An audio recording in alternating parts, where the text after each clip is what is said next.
Thank you, Kuya.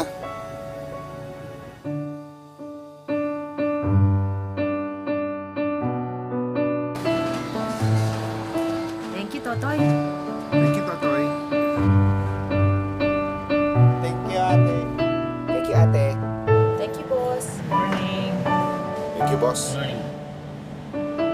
Si Totoy, pag naano namin yan, siyempre, pag nag-grocery kami, usually doon kami talaga pumipila sa kanya kasi napakamasayahin ng tao.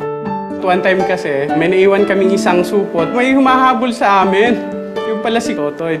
Si ate kasi, kakaiba yung pagbati niya sa'yo. Alam natin, napaka-traffic. Pero pagpasok mo pa lang sa parking lot, sobrang nakangiti. Sasabihin siya, "Hi sir, kamusta na po kayo sir? Okay lang mabiyahin yung mga simpleng tanong pero alam mong concern yung tao." Yung sinasakyan kong van, madalas ko siya nasasakyan. Kaya ako gusto sa kanya kasi alam ko kay kuya na ingat ako. Okay siya makipag-usap, hindi yung tinatrato kanyang customer, trato kanyang kaibigan. Yung kasing guard dito sa condominium namin, boss ang tawag sa kanya, nakakatuwa lang siya. Araw-araw, wala siyang mintes na bumabati sa akin. Meron isang beses galing sa gimikan, so parang napainom. Di ko na alam kung paano ba ako nakaakyat. Siya pala yung nagatid sa akin. So, alam mo pangalan niya?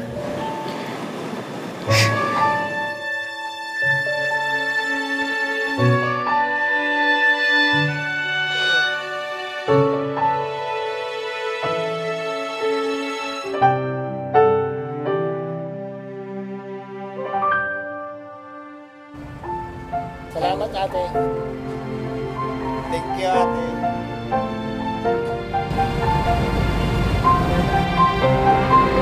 Thank you, Jollibee! Paano mo po nalaman yung pangalan ko?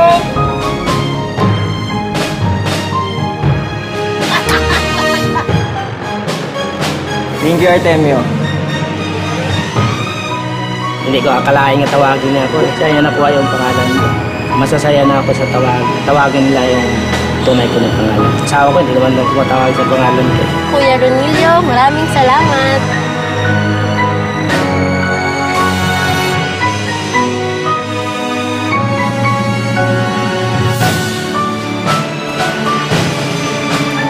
Salamat, Ivan Craig.